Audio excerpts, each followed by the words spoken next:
What's going on, my good people? Mike Hidalgo here. Thank you for joining me on another FCP Euro DIY. Today we are working on our 2021 Volkswagen Atlas SE.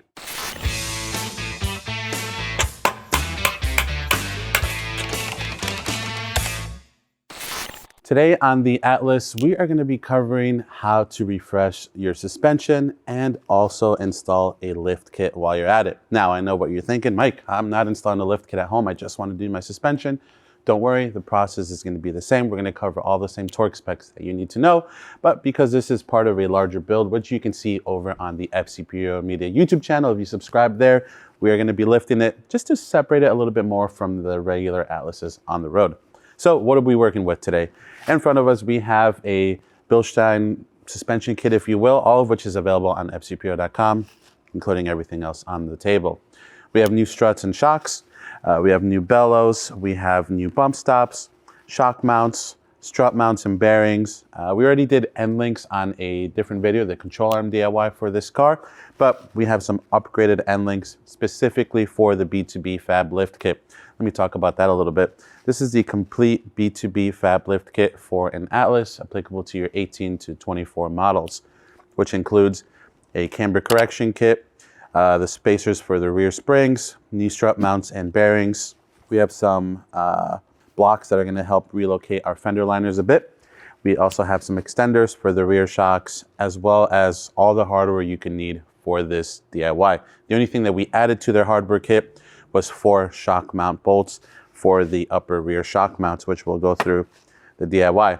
So again, just to reiterate, this can apply to your standard shock and strut replacement DIY at home and or the lift kit install as well. Typically, shocks and struts are going to last you anywhere from 60 to 100,000 miles. Shocks tend to go sooner than the struts simply due to the fact that they're a simple shock body. There's no spring built into them like a strut assembly, kind of leaving them to do all the hard work on their own. Usually the case for a divorce setup like the rear end. Strut assemblies, maybe you can get a little bit more life out of them as well. Again, it's really going to apply on what kind of roads your car sees and what kind of driving you do. Our rig has about 72,000 miles, so I'm really curious to see what the suspension is going to be like when we pull it out. Maybe you can compare with yours at home.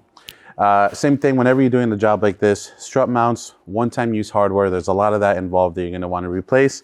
Shock mounts you can typically get away with, but things like bump stops and bellows tend to deteriorate over time and break down, and they're cheap enough to replace and will help improve the ride quality of your car. Before we get too crazy and get too far ahead, let's take a look at some of the tools you're going to need to install these parts at home.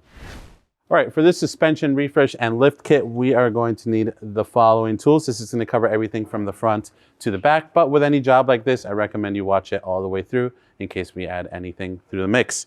Starting with the standard, we have ratchets, both 1/2-inch drive and 3/8 drive, as well as a 1/4-inch drive and torque wrenches to go along with it, both in the 1/2-inch and 3/8. We have a couple wrenches. We have a 19, 2 18s, and a 13. We have a couple extensions for the 1/2-inch and 3/8 drives as well, ranging from a 3-inch to a 5-inch, as well as some adapters. Sockets wise, let's start with the specialty sockets. We have a 12.24 mil, T25, 6 mil hex, an M6, and M14. We have a spindle spreader, which is going to be on a 1/2-inch drive today. We have an 18, a 17, a 16, and a 13, a 10, and a 7. We also have some snips, a hammer, a 17-inch pry bar, a smaller bent-up flathead screwdriver that will act as a pry bar. Super necessary for this job is CTA 7466. This is a pass-through socket set. We have a spring compressor, some electric tools, a drill with a 1/8 drive drill bit, and then we have some chemicals. I have some dielectric grease, some torque seal, a Sharpie, a couple Loctite products, both a medium strength thread locker, which we already have some included from B2B Fab, some copper anti-seize, and some liquid moly ceramic paste. One quick note with the spring compressor tool, this is probably going to be the toughest part of the job. If you don't have one or you don't have a proper tool at home to help you with this DIY, take the little bit of money that you're saving on doing this yourself and take these struts to a local shop and have them assemble them for you. Not pictured here, but also needed is going to be either a spare floor jack and or screw jack, depending on if you're working on the ground or the air. Now with that, let's go ahead and get started. All right, today we are going to be focusing on the passenger side of the vehicle. It's going to be the same steps for the driver's side. The only thing that may change depending on how your vehicle is equipped is if you have the headlight level sensor attached to your driver's side control arm, which this vehicle does not have, but we can kind of give you a rough idea of where that would be. You would want to undo those before you start pulling down on the control arms on the driver's side. With that, we have 5 17mm lug bolts to remove, so let's zap those out.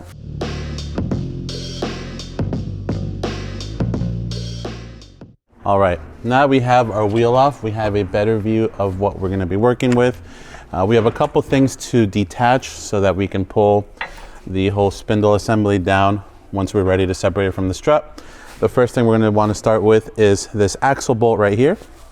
So we're gonna thread in a lug bolt, which helps just kind of keep the hub assembly from spinning freely from the disc. More important when you're tightening everything back down, but still good practice to do while you're taking things apart. For that, we're gonna need our 24mm 12-point socket. And I like to just use the bolt and just push the axle through, make sure that it's gonna come out. This is garbage, they're one-time use, so be sure not to reuse those. All right, now that we have our axle bolt undone, we can go ahead and get a little bit more eye level with the car. We have a sway bar end link to undo. Now, because we have already replaced these on a different DIY for the control arm video, and we are installing the B2B lift kit, we're gonna be removing the end link with the strut assembly, as we're not gonna be reusing these end links. So we're gonna remove it from the sway bar end, but the process is exactly the same if you're just gonna remove it from the strut end as well. So either one will be fine. If you're replacing them, which is also a good idea if you haven't done them already, then you'll want to remove them from both ends. So with that, let's get a little bit closer. We'll get that end link undone and we'll get the bracket for the soft line and wheel speed sensor undone as well. We have a 10mm bolt that is holding down this bracket for our wheel speed sensor and our soft line right there. We're just going to go ahead and undo that now. That way that can be free and give us some slack once we drop the spindle from the strut assembly. 10mm socket. Once you get it started, you can take it off the rest of the way by hand. Just set that to the side, or you can thread it back in. I'm just gonna set it to the side for now, or drop it into the abyss. All right, with that free, we are going to work on our sway bar end link next. If you wanna do the pinch bolt now too, you can. It's not gonna drop anywhere because of the grip that the spindle has around the strut assembly, but we'll get to that in a moment. Let's take care of our end link. For the end link, you're gonna need an 18mm wrench or pass-through socket and an M6 triple square to counter hold. I'm gonna use an M6 on my 1/4 inch ratchet. Just make sure that that bit is sitting all the way in before you go to remove it, so you don't strip the end of the counter hold and then have a bad time taking this off. While I have you down here, we're also gonna undo the 3 16mm nuts. These are also one-time use. Just keep that in mind, and they are included in the suspension nut and bolt kit from B2B Fab, or you can get them separately on fcpro.com as well. All right, while I have that nice and free and I have you down here, we're gonna pull down the arm, separate the arm from the spindle for a moment, and that's gonna allow us to pull it out enough to remove the axle from the spindle assembly and then just push it off to the side, so that way it's not binding us up. From there, we can move on to the pinch bolt, so let's go ahead and free that up next. We have our M14 side head of the bolt and an 18mm nut. We're gonna counter hold with a wrench and then blast off the bolt on the other side. Penetrating fluid goes a long way if these bolts are looking crusty. You can see where the rust line is. This lives inside of the knuckle. This was exposed. These can tend to get stuck in here over time, so we're gonna goop it up with some ceramic paste on the new one before going back together. With the spreader tool or the chisel, you're gonna have to relocate it a couple times. There's a little locating fin on the back of these assemblies that can get in your way. So pretty standard on Volkswagens and other German makes. Sometimes they're a little dowel, but in this case it's a fin. So we'll get as far as we can and then reposition if we need to. This is going to spread the knuckle open. Again, if you have the ball joint undone down here from the arm, that's going to give you way more flex too, if you want to do it that way. Either one, depending on how strong you're feeling, or if you have a second set of hands or a floor jack underneath this.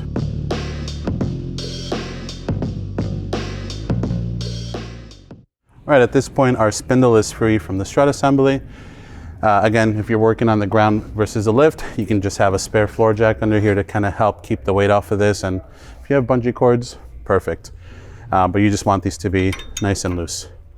Now we're gonna get up into the engine bay, get underneath the cowl, and get this old strut assembly out so that we can take it apart and build our new strut assembly. All right, now it's time to access the 3 13mm bolts that hold the whole strut assembly or strut mount to the strut tower. We're going to start by removing the weather stripping. You don't have to pull it all the way off if you don't want to. If you're doing one side at a time, that's good enough for us right now.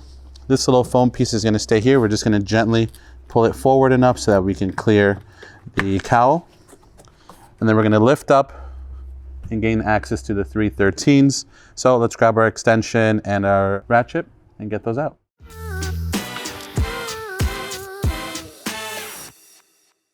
All right, we're going to take this over to the workbench. We need to recover a couple parts from it, so let's do that now. All right, we have our old strut assembly here. We're going to be saving the spring from it. Depending on the age and mileage on your car and the condition of these parts, you can sometimes reuse the lower spring perch. We have a new one here. So we're going to install this. They're fairly inexpensive and it's just good insurance. But again, if they're in good shape, you can reuse something like this. Same thing with the bellow on this one. We're going to save this one for our Atlas. We are going to be throwing a new bump stop in it. However, these tend to deteriorate or fall apart over time, especially if you're replacing really worn suspension. There's a good chance these are destroyed. And again, cheap insurance. Of course, new strut mounts and bearings are always going to be a must whenever you're doing any suspension work like this. For those of you that are just installing the lift kit, you are reusing what's on the car now. This is a point where you would take your camber correction kit and bolt it up to the existing strut mount. Even if you're not replacing the shocks and the springs and the bump stops, any other good stuff, I would still highly suggest you at least throw new mounts and bearings on there for the long run. But nonetheless, follow along as you like. Let's take this one apart first. So we're going to compress the spring with our spring compressor. I'm going to get this baby lined up like so. Make sure that that spring catches inside of the grooves of the tool nicely so that it doesn't shoot out and hurt us. And then once we have it compressed, we can work on breaking that nut off. All right, this is where our CTA pass-through socket set is going to come in handy. 21 mil socket. We're going to use our counter hold 7 mil hex bit. Let that rest like so. And the goal is that this is going to be passing through the socket, holding the center of the shaft, keeping that from spinning while we break the nut free. And as you can see, this bump stop is still in pretty good shape. Again, the car is only 3 years old, but it does have 70,000 miles, and these still have a little bit of life left in them. So you could reuse something like this again, but cheap insurance. Same thing with the spring perch. Let's get rid of this old strut assembly. Let's clean up our area a little bit, and let's get our new one in here ready for assembly. Here's our new bearing. These bearings are keyed so that they only go one way on your strut top. You'll notice the strut top has a little key on it too. When you go to put these together, this is more important when you're letting the spring compressor off and everything's going to sandwich tightly. You want to make sure that these are sitting like so. Nice little happy sandwich, aligning everything so that everything sits properly. These also have an arrow inside of them. These are going to be the interior 2 bolts, if you will, pointing towards the front and back of the vehicle. Again, more crucial once it's actually being bolted up in the car, and or if you're doing the lift kit, bolting on the spacer and camber correcting kit. Our bellow is going to live on this inner lip inside of the bearing. Once you get it popped on in place, it'll stay on, and that way it doesn't droop or hang it down and expose the shaft. Just keeps some debris and dirt off of the shaft on the shock. We're going to take our new strut assembly. On this lower spring perch, you're going to see that there's a stop here, and that is where the end of the coil spring, the flat spot, is going to butt up to. So when you install your spring perch pad, you want to make sure that the stop on this also lines up with this one right here. So these can only go on one way and they just sit in place. Can be a little bit tedious as you're assembling everything, but it's really only important to make sure they're in the right place right before the spring is fully decompressed. I'm gonna take our new locking nut off of our Bilstein here, take the washer off for a moment. Bump stop can go on. That's beautiful there. And now we're gonna feed this through our spring assembly, which is still on the spring compressor on the table. You can put the bump stop on after, it really doesn't matter. And then the fun part here is gonna be keeping this pad from continuously falling off while you're trying to get this on. Again, not the end of the world in the interim. That's fine there. And then what I'm gonna do is just stand this up for a moment with the spring and everything in place. Don't be afraid to get a second set of hands in here while you're doing this. These things can be tedious and heavy, and especially if you have a spring compressor like the one that we're working with, which is probably better, definitely better than the little clamp guys. What we're gonna do now is keep that lined up. This strut mount assembly, remember the arrows pointing front and back, we're gonna make sure that those are kind of lined up with this little tab back here to keep everything kind of in line, if you will. We're gonna get our 7mm hex in place. And we're gonna switch to our 22mm socket for the Bilstein unit, or the locking nut size for that. We're gonna snug these babies up. Torque spec for the 22mm nut is only 60 Newton meters, not a whole lot. Something you can easily achieve, just bottoming out the nut and giving it a little bit of a snug. You don't wanna break your tool or strip that counter hold. All right, at this point that is tight. Now I'm gonna lift this back up, line everything up, and undo the spring compressor. Just enough to where everything's bound up, and then we can lie it down and remove it the rest of the way. So right now I'm just working on making sure that bottom spring perch is in the right place along with the spring. Let's show you what that looks like. Here's our stop on the spring perch. Here's the stop on the spring perch pad and the coil. Up top, I'm gonna make sure that this bearing and strut mount are, it's not super critical, but just lined up with the lower tab back here. But you do want to make sure that these two sit nicely into each other. That's going to be the most important part when loosening up the spring compressor. I'm going to keep these like this, and now I'm going to loosen everything enough so that the spring takes up a little bit of tension, and then we can lie this thing down. Now with that, we have a freshly built strut assembly ready to go back in the car. Just making our way around the strut top to make sure that everything looks proper and seated correctly. For those of you not installing the lift kit, this is now a good time to go back to the car, get the 313 started by hand so that it can hold the strut assembly in place. For us installing the lift kit, we're gonna do a couple more things. One, we're gonna install the camber correcting kit now, which consists of these two plates and a second set of hands to torque everything down correctly. And then we're gonna install our BFT block behind the fender liner, which is gonna help pull the fender liner a little bit more away from the wheel, especially for when we upgrade to some bigger, meatier wheels and tires.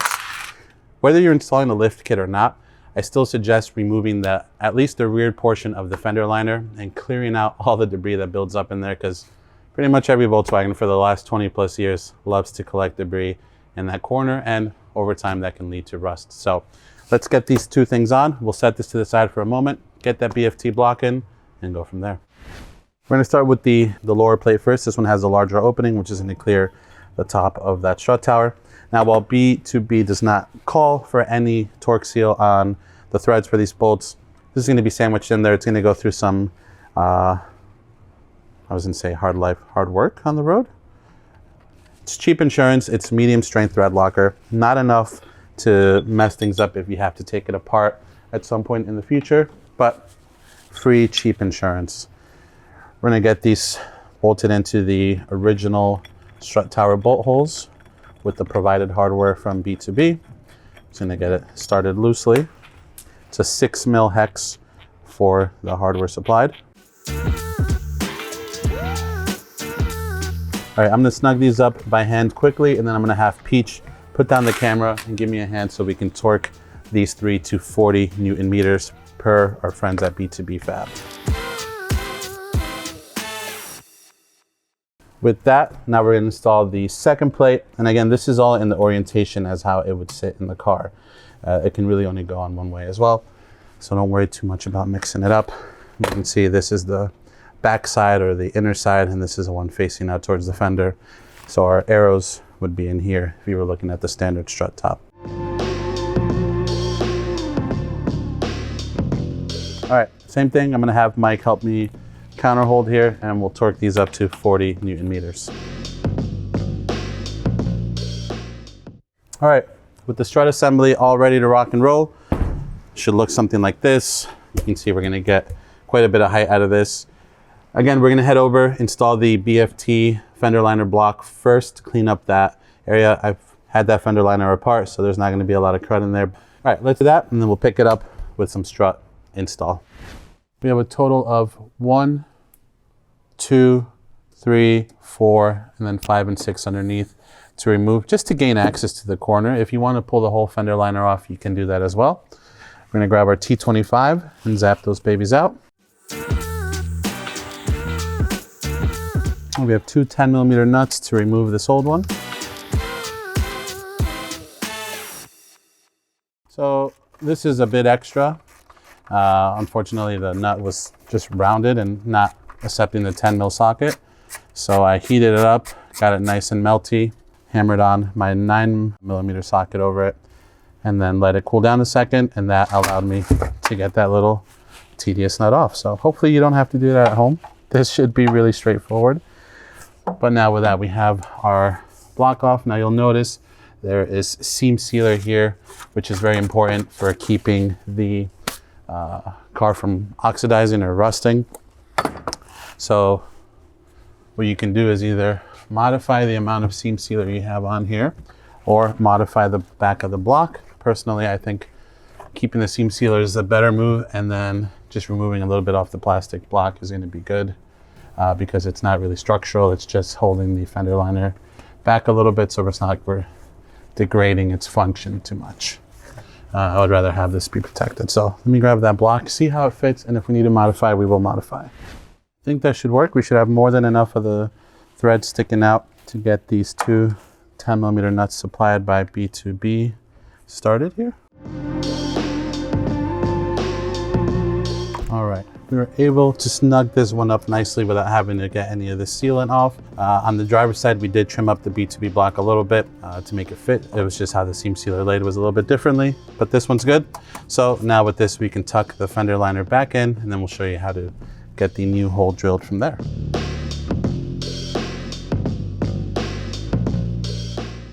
All right, now we are going to plug up this hole. That's going to be the old hole with the provided plug. And we're going to make our new mark so that we can drill our new hole for the last T25 that's going to be replacing that little plug. So we're going to grab our tape measure and get ready for that. All right, we're going to measure 6.5 inches up from the bottom. We'll do something like that. And then we'll do 7 inches from the outside of our fender line here. Doing this with a black Sharpie so that I don't see it after the fact. So somewhere right there is going to be our mark. Okay. Now we'll take our drill bit, our 1/8 drill bit, and make our new hole. I have about a 1/2 inch mark on my drill bit, so that's how deep we want to go. Just be mindful, the whole purpose of this block is to suck in the liner a bit, so you may have to push in a little bit to make sure that you're actually drilling enough through the block. And if you're having a hard time with this part, you can always loosen some of the T25s a little bit to give you a little bit more slack. We'll see if we can send this in as is. If not, we'll loosen those up to give us some wiggle room. Just pushing in, and then you can see how much sunk in the fender liner. I'm just gonna give it a little feel by hand. I don't want to strip out our fresh hole. Oh yeah, that's nice and snug. Perfect. Now with that, let's get ready to install our strut assembly. Before we get our strut assembly in here, I'm just gonna clean this up a bit with some Scotch-Brite. You can use some emery cloth or some, not super aggressive sandpaper, a wire wheel on a drill bit, just to clean up some of the oxidation. It'll help seat the new strut assembly a whole lot easier. It's really just the edges that are a little crusty. And then we'll clean them up. You can use a little bit of ceramic paste, some anti-seize, a little bit of dielectric grease if that's all you have, just to help guide the strut body in. I'm going to lower this down and put a floor jack underneath it to help support it. And because we're going with the lift kit, it's a little bit tougher than if you were just installing a regular strut assembly without the spacers. You don't have quite enough room to be able to get the strut assembly into the tower first and then try to feed the knuckle in, at least not without fighting it too much. If you're just going standard strut, then you should have more than enough room to get those 313 started and then slide this up onto your strut assembly. My goal for this is going to be to attempt doing it with the strut assembly in the knuckle first or in the spindle first, and then feeding it into the strut tower, lifting it up with the floor jack. So let's give that a shot first. Again, this is all clean, ready to go. Just make sure your ABS sensor, your soft line is all in front of the spindle / strut housing first before you button everything up. I have the ball joint out of the lower control arm right now. I have the bottom of my shock body greased up. Again, keeping an eye on that soft line and ABS line. All right, I'm gonna reposition the spreader tool so I can get the strut assembly in the rest of the way. If I didn't say this already, I have the ball joints out of the arm. The whole spindle is resting on the floor jack. But again, keep in mind that I don't put too much stress on that soft line and ABS cable. Still have a ways to go in getting the strut seated all the way in. It's an incredibly tight fit, but what I'm doing now is I am raising up the car a little bit so I can swing the strut assembly in, get it just hanging out in here in the strut tower, and I'm gonna get the ball joint pulled situated back into the control arm. So this is what we have so far for the passenger side. We have the front left wheel turned all the way right. That has shortened, if you will, the tie rod end, allowing us to have more room to get the whole strut assembly into the strut tower. Again, it's just hanging out in here. And then lift it up enough to get the ball joint studs, at least one of them, onto the lower control arm. That's gonna keep everything from drooping. It's gonna keep all that happy. So from now, what we're gonna do is just leave that the way it is, come up top, get our 313 started, snug those up, and then we can worry about repositioning the ball joint, the axle, all that good stuff. We still have a little bit more to go as far as seating the strut assembly in. It's an incredibly tight fit. You can still see that the new bolt will not go through all the way. The little tab that helps align everything is still in there. So it's super tedious. This is probably one of the more challenging struts to install. I know the lift kit has something to do with it. But again, definitely doable. Second set of hands is helpful. So with that, let's get in the strut tower, get those 313 so that at least everything is held up properly. You'll see that I also took off the spreader tool so that this doesn't drop while we're working. Let's do it. All right, I got my floor jack underneath my control arm. I have my light in here and the old tie rod holding up the cowl. I'm gonna jack it up until I can start seeing the bolt holes, and then we'll get the 313 started and snug them up.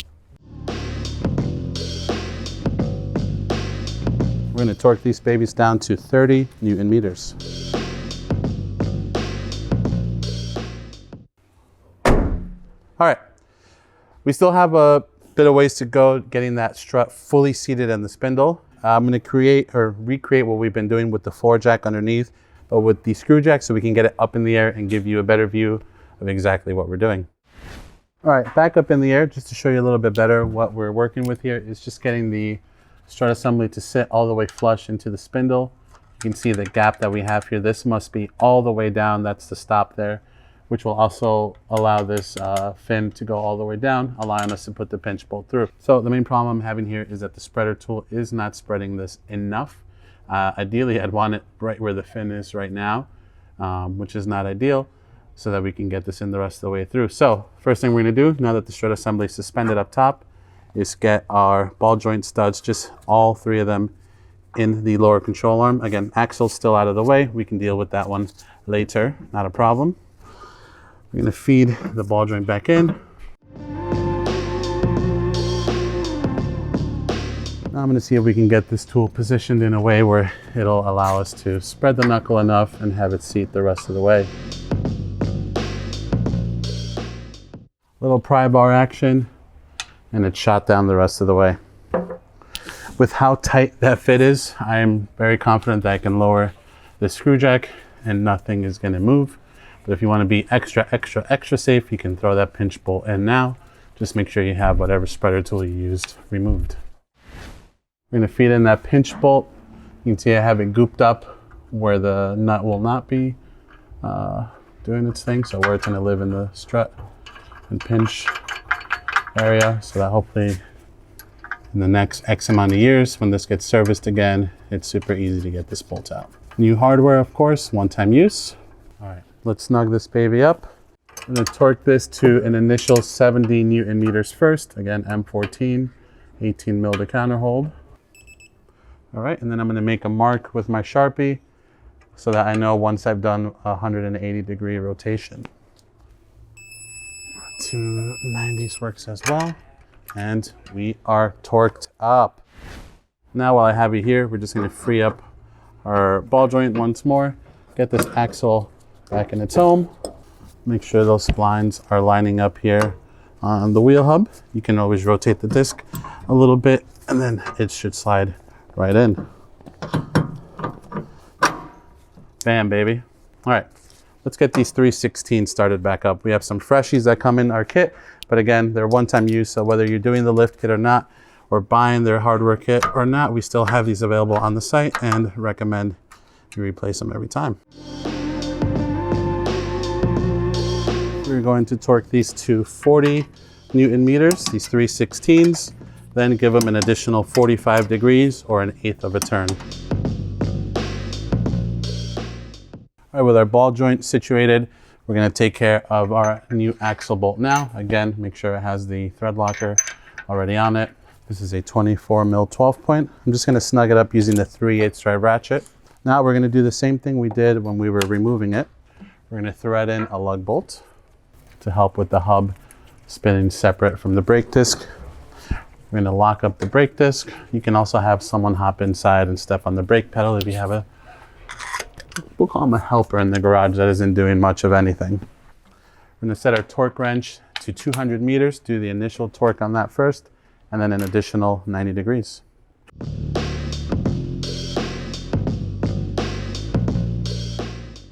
Okay, we have two more things left. We have the sway bar end link and we have the bracket for our lines. So let's do the sway bar end link now. We'll get it started here at the bottom on the sway bar side of things and feed it into the strut assembly and then go from there. All right, for those of you playing along installing the B2B lift kit, we have to set the length of the end link, which for the B2B one with their lift is going to be 11 3/4 inches, or honestly, them having be maxed in all the way, meaning no threads showing. So we're gonna go ahead and just show you what that looks like here. If I can keep these from falling over, which would be very nice. Okay, to the center of the stud on the opposite end, we want to have 11 3/4 inches, which is what they sit at with these, again, fully tightened down. So I'm going to send the threads out now, and they do provide some medium strength thread locker. Again, we have the stick here, so I'm just going to keep running with the stick.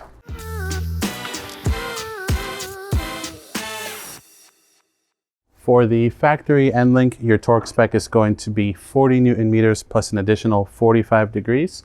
For the B2B units, we're going to torque these down to 65 Newton meters. Again, factory M6 triple square to counter hold, 18 millimeter nut, so you can use a wrench. For us here, we're going to use a 6 mil hex to counter hold and the 18 millimeter wrench.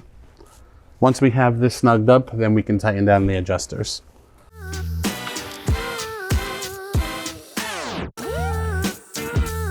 All right, we're going to lower it down, do the same thing up on the strut, and then we'll snug down the adjusters.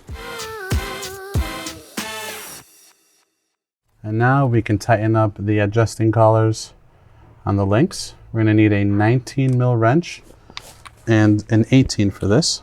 This is where that second set of wrenches comes into play. So we're going to use the 19 to hold the body, and then we're going to use the 18 to lock down the nuts.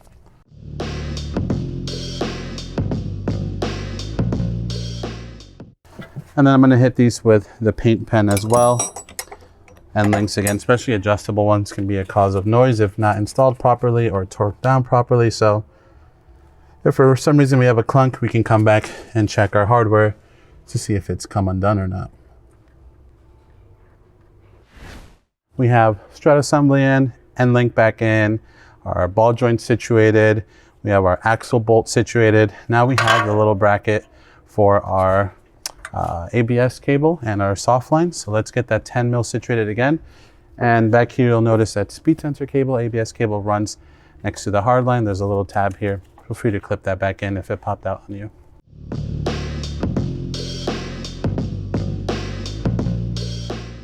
$10 mil socket. We're just going to snug that baby up. Don't need to crank it that hard. It's just holding down the bracket. And we'll mark it again so we know that we did it. All right. With that, let's get the car into a more eye level position. Get the wheel back on. Go from there. All right. With the wheel back on, we're just going to snug this up in a crisscross. We'll get it back on the ground, torque each lug bolt to 140 Newton meters. But for now, let me get this wheel on and let's get started on the back.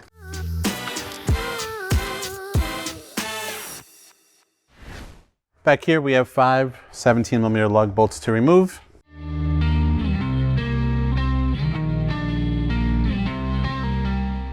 All right, with the wheel off, we have a better view of what we're working with. Again, for those of you just doing a standard shock replacement, it's still super straightforward, just a few more steps involved. While I have you here and your eyeballs are here, we're gonna remove the 2 16mm bolts for the shock body. You don't have to prop anything or support anything just yet, so don't worry about that. We're just gonna get our extension in there and our 16 and zap those 2 out. Those are also torque to yield bolts, so we're gonna get rid of them as soon as we take them off. Let's lift the car up, get underneath, and we have a few more things to remove. We're gonna remove the 2 expanding rivets up top here for this shield first. It's gonna go in with a little flathead screwdriver and get those worked up. There's 2, and then we have 2 10mm bolts on the bottom of that shield to remove as well.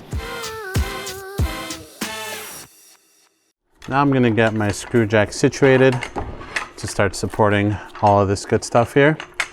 We're gonna get this underneath our lower spring arm. Just take a little bit of that tension off. We have an 18mm bolt with a 18mm nut on the opposite side. Same thing here, nut, 18mm nut, 18mm bolt. We're gonna zap these 4 out. We're gonna get rid of them. They're one-time use. One of them is longer than the other. This will be longer than the outside one, I believe. And then we'll be able to remove the sway bar, end link hardware, and drop this arm down so we can pull out the shock assembly and the spring. Then from there, we have a 13mm nut and a 13mm head bolt for the end link. These can be under a little bit of tension. So as you start to zap out the bolt from the back, you'll be able to see if you need to raise or lower the arm a little bit. This will be the cap that we saved from the shock assembly. Just a little dust cap. You can get these new if you're missing them or threw them out by accident. It's not the end of the world. Just gonna pop this off. I'm gonna pull the arm down, get the spring out. We'll just set this to the side for a moment. And we're gonna note the orientation of the spring pad in here. It has a little locating dowel, which is on the bottom side facing in towards the car. So when we put the new perch in, which is gonna have the same little hole, this will sit in there like this. And that's gonna just allow the spring to go back exactly how we took it out. This center clip here that holds the lower spring perch or the rubber spring perch, we're basically just gonna annihilate it to get it out. We're not gonna be reusing it. And again, if you're not doing coil springs or you're not doing the lift kit with us today, then this part is not necessary. There's no need to remove the lower spring arm. And then with the spring perch out, you can see the little locating dowel sits like this. This will now go into the B2B Fab 1, and that'll live like this inside of our arm. I'm gonna give this a little wipe down. And I like to put a little bit of dielectric grease on this lower spring perch too. It just helps the coil spring pop in and keeps it from making any noise and that we've disrupted this lower pad. These are also replaceable. This one's still in really good shape since the car's not that old, so it's simple enough to reuse. Some dielectric grease on the finger. And you'll notice this one also has a stop, just like front struts do. That's where the coil spring's gonna butt up, which is what's facing straight to the front of the vehicle as it sits in the spring perch. So just going to keep things the same orientation that they were. Before I throw this spacer and pad back in, we're going to wipe down the lower half of this arm. Just get any dirt and debris that may be in here out. That old clip that we no longer need. Spring perch is going back in. Our spring can go back in. Here's that stop. That again is pretty much facing straight on. You can also mark this before you pull it out of the car if you want to be exact with it. That looks great there. Now what we're going to do is just feed in the shock, get the 2 top bolts started, and then we'll start compressing this arm back in, get the end link situated and all that good stuff. We're going to throw our dust cap on. We have our new 16s. These get torqued down to 50 Newton meters plus an additional 45 degrees or 1/8 of a turn. As we start feeding the arm up using our screw jack and or floor jack, we'll make sure to get the bolt started for the lower shock. Then the spindle, same thing, feeding the sway bar end link back into the lower control arm. This one has a nice bit of tension on it, so it's just going to be a little bit awkward to work with, but we have an opening down here that we can come through with our pry bar and start lining things up. So just take your time with it, go slowly, and then we'll torque everything once we're at ride height.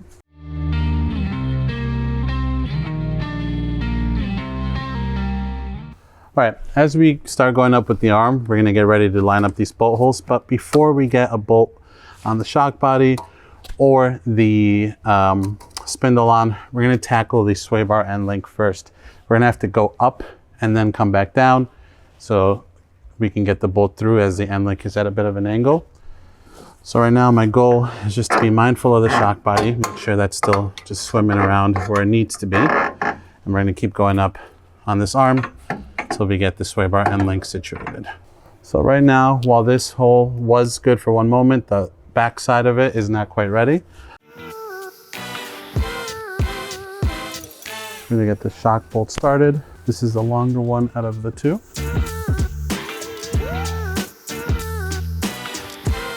Now we're gonna switch to the torque wrench, and both of these get tightened down to 70 Newton meters plus an additional 90 degrees or 1/4 of a turn. And these have a torque spec of 20 Newton meters plus an additional 180 degrees. Again, end link only has to come out if you're lowering the whole spring arm to do the spacer for the lift kit. All right, let's get the screw jack out of the way. Let's get our shield back on, get the wheel back on, and see what this thing looks like. Little guy on. We're gonna start with the expanding rivets first. With that, let's get our wheel back on and wrap up this DIY. From there, we'll drop the car down and the same crisscross pattern.